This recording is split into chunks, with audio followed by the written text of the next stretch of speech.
So first and foremost, do you acknowledge that your department has made some mistakes, any mistakes, in going after either American citizens or legal immigrants here in the time that you've been in office?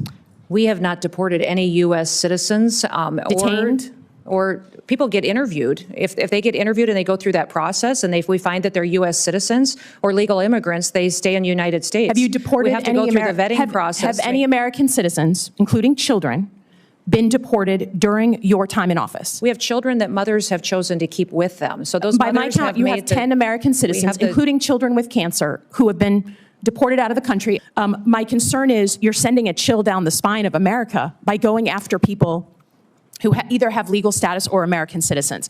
And when my colleagues ask you about habeas corpus, and you say, literally, we can review the tape, that you believe it's a right the president has, you sat here in front of all of us and swore an oath to the Constitution, and that is not at all what habeas corpus is. It is a right that we all get, that American citizens get, that people who are in the United States legally have. Senator Elissa Slotkin of Michigan is not a politician who came to Washington through immigration politics. She is a former CIA analyst, 3 tours in Iraq, national security work at the Pentagon and the White House under both parties. At this Senate hearing on the Department of Homeland Security budget, Slotkin did not argue against enforcing the border. She said people in the country unlawfully should leave. Then she narrowed the case. One number, 10 American citizens, including children with cancer, according to her count. One question, were they deported? Kristi Noem, the Secretary of Homeland Security, said DHS had not deported U.S. citizens. But when Slotkin asked about the children, Noem changed the frame. Their mothers chose to take them. That answer did not close the record. It opened the central question.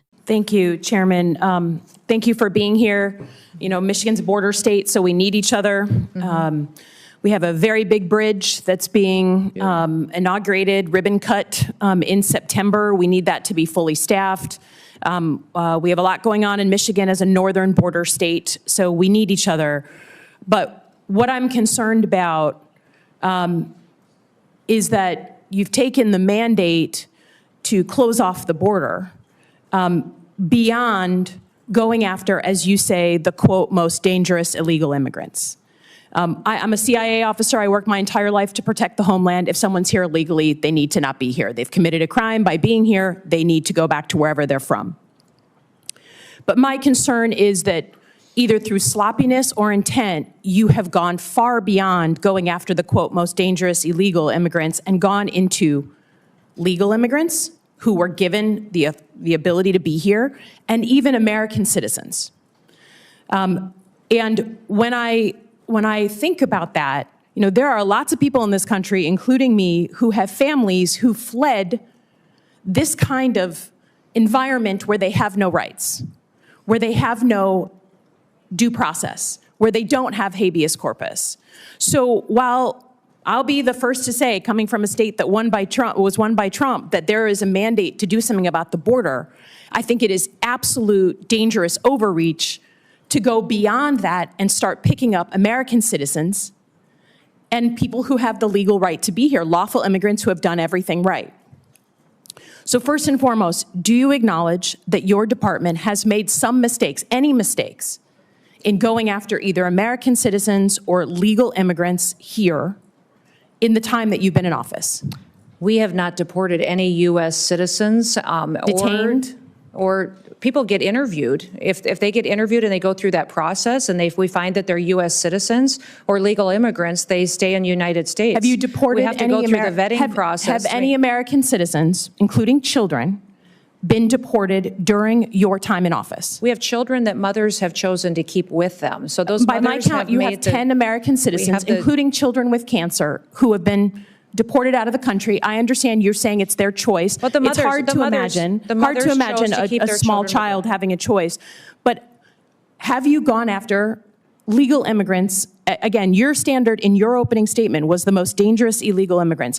Does that include PhD students and master's students at colleges across the country, unarmed? Are they the most dangerous illegal when they have status and no weapons? I don't decide who gets status through a student program. The Department of State decides that, and we enforce it. Oh, come on. That's what our Department of Homeland Security does. I just would offer that, again, I have no qualms with going after folks who are here illegally. That is not my concern. That was part of my job, was to prevent people from coming here illegally in a former life. My concern is you're sending a chill down the spine of America by going after people who either have legal status or American citizens. And when my colleagues ask you about habeas corpus, and you say, literally, we can review the tape, that you believe it's a right the president has. You sat here in front of all of us and swore an oath to the Constitution, and that is not at all what habeas corpus is. It is a right that we all get, that American citizens get, that people who are in the United States legally have. So my concern is it's complete overreach. I don't think American citizens, even those who voted for Trump, believe that you should be able to just grab someone off the street, sloppy, who has the legal right to be here, and certainly an American citizen. And I just am concerned that while you say you're going after the most dangerous folks, what you're actually doing is going after folks for political reasons, right? A PhD student that's We are unarmed absolutely is not not doing at that. the top And we're not of the list. deporting U.S. citizens, and we're not deporting Well, 10 people of them who have have been legal deported. status here. 10 American if citizens the children have have been gone deported. with their parents, it's because So their let me parents ask you wanted another them with question them. about cybersecurity. You know, you've cut $500 million from the budget. What specific programs are you cutting? Because there are programs that really aid states and locals that we depend on for cybersecurity. And we know that right now, while we may have good security in the federal government, if you are a local state official, you're depending on the federal government. So have you cut the ISAC program, the program to states and locals on cybersecurity? The president's recommended budget has a reduction in $491 Does it cut million. that program? I've heard the and what talking it's doing point. is Does it putting cut the CISA program? back on mission. And it's you can't say ensuring that this is the most cybersecurity is going to be cybersecure. strengthened. You cannot say it's the most cybersecure administration if you're cutting the program to my state and to your state. It will and if you be look when on we- record, that's what you've cut. I yield back. What this hearing leaves behind is not one unanswered question. It is a record of two. First, immigration enforcement. Senator Elissa Slotkin did not challenge the idea of border enforcement. She said clearly that people in the country unlawfully should leave. Then she asked where the line is. The Department of Homeland Security says it is targeting the most dangerous illegal immigrants, but Slotkin put another claim into the hearing record. 10 American citizens, including children with cancer, according to her count, had left the country during removal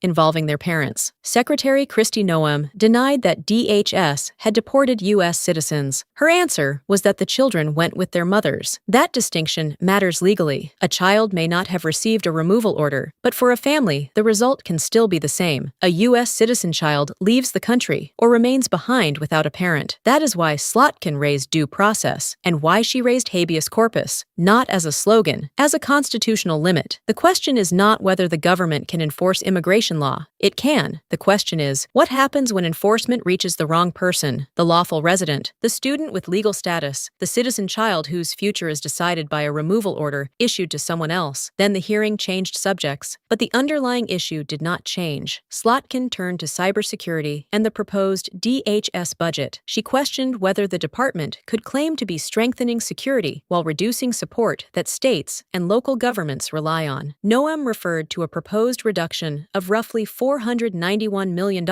and said the program would be put back on mission. Slotkin's point was narrower. Which programs lose funding? Which state and local systems lose support? And who carries the risk when a federal budget cut reaches a city, a school district, a hospital, a power system, or a county office that does not have Washington's resources? That is the pattern in this exchange. More authority at the border, less clarity about who is caught in it, a change in federal security spending, less clarity about who absorbs the consequences. In a hearing room, those are policy disputes. Outside that room, they become personal. A parent at a removal hearing, a student wondering whether status protects them, a local government facing a cyber attack with fewer federal resources behind it. The permanent record does not show a final answer. It shows the questions that power still owes the public. And when those questions go unanswered, the cost does not disappear. It is transferred.